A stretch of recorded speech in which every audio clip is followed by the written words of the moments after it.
So good morning student.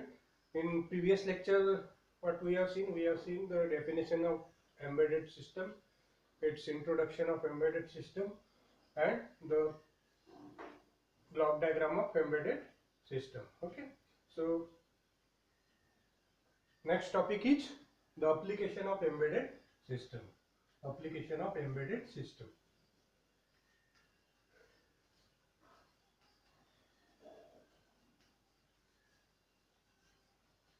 Application of embedded system. Okay, where this embedded system is applied. So first one is consumer electronics.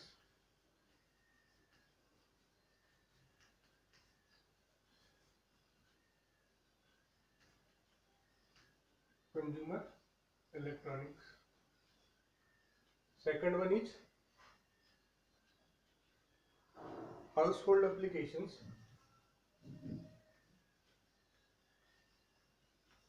Household application.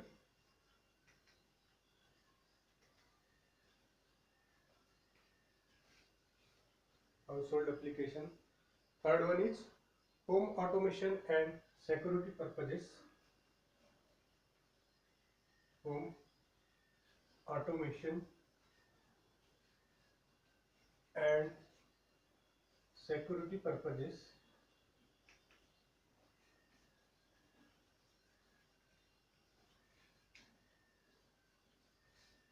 Fourth one is automotive industry. Automotive industry.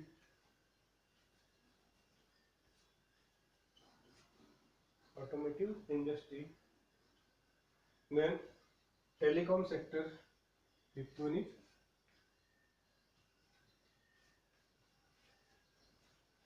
telecom. Sixth one is computer peripherals. Computer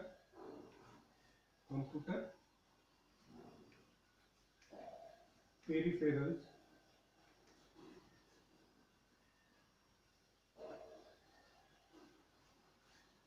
Computer peripherals. Healthcare.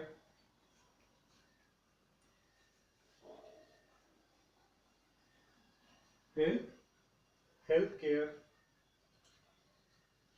Measurement and instrumentation. Eighth one is measurement and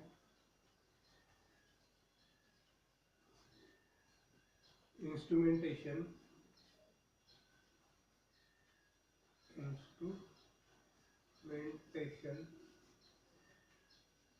Okay, so consumer electronics like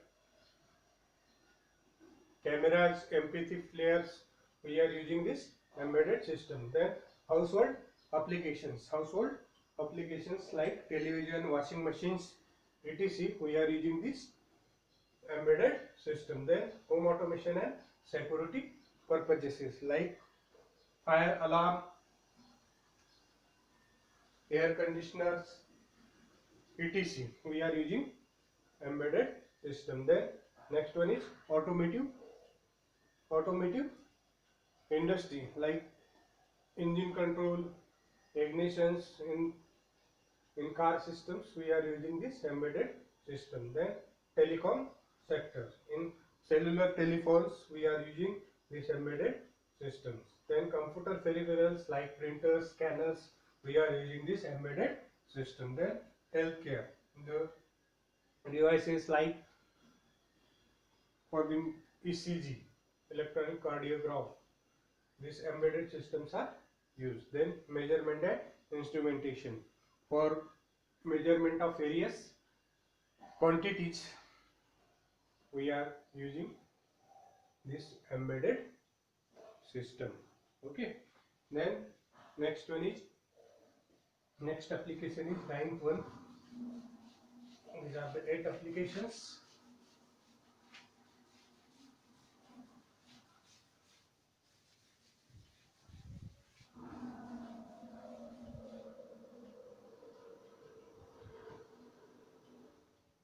banking and retail,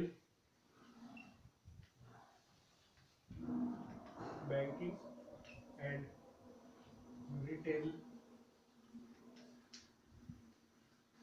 and 10th one is card readers,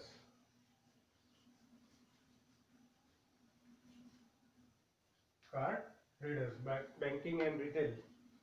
Like banking and retail, one of the best example, or the example which is familiar to everyone nowadays, that is ATM, automatic teller machine. We are using this embedded system. Okay, then card readers like barcode, smart card readers, etc. We are using this embedded system. Okay, these are the application of the embedded system. These are the application of the embedded system. Okay, then next topic is Harvard and von Neumann architecture. Next topic is Harvard and von Neumann architecture.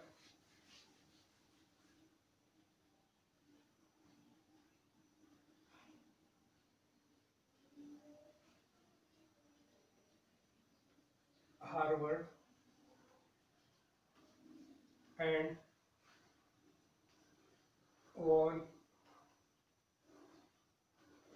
Neumann architecture.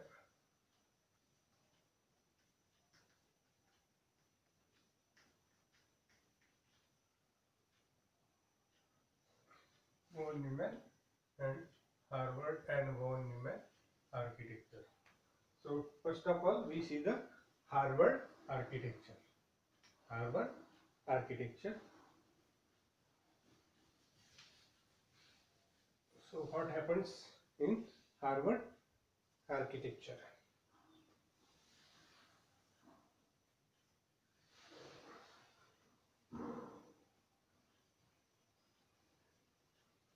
Harvard architecture.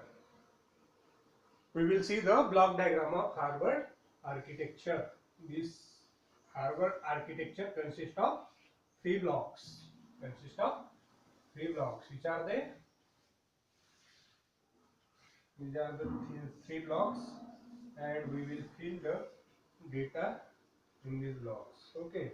This one is program memory. This one is program memory. This one is central processing unit, CPU, and this one is data memory.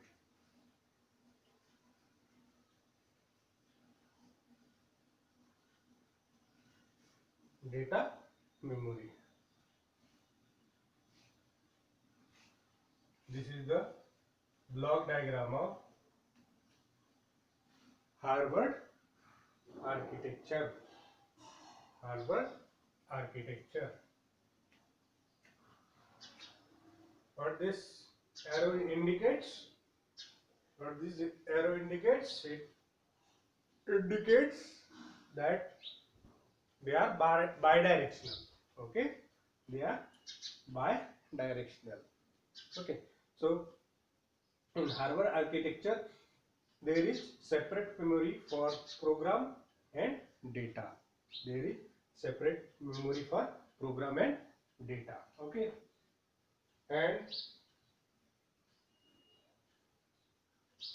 that is PIC microcontroller and microchip are used Harvard architecture. Okay, PIC microcontroller, PIC microcontroller and microchip,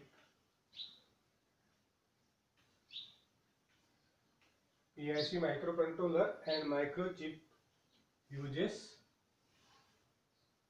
this Harvard architecture. Okay,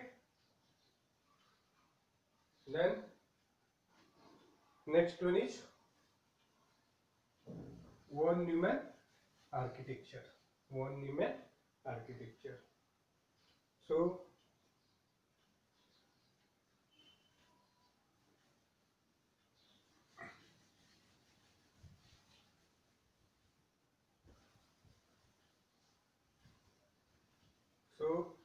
von Neumann architecture. Von Neumann architecture. This is the block diagram of von Neumann architecture.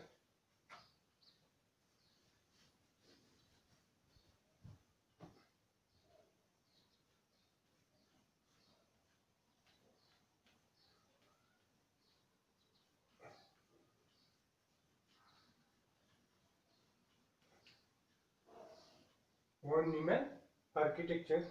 This von Neumann architecture consists of two blocks. First one is CPU and second one is program memory and data memory. Program memory and data memory. Okay, so this von Neumann architecture consists of same memory from program as well as data.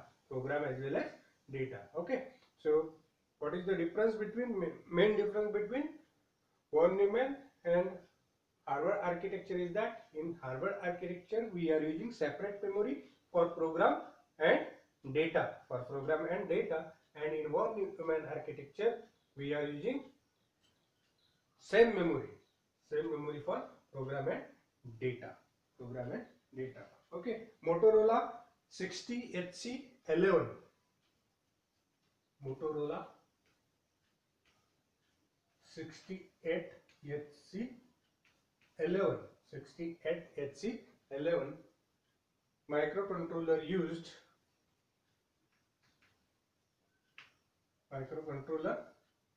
that is MUSI microcontroller used this von Neumann architecture. Okay, this is the all about the von Neumann architecture.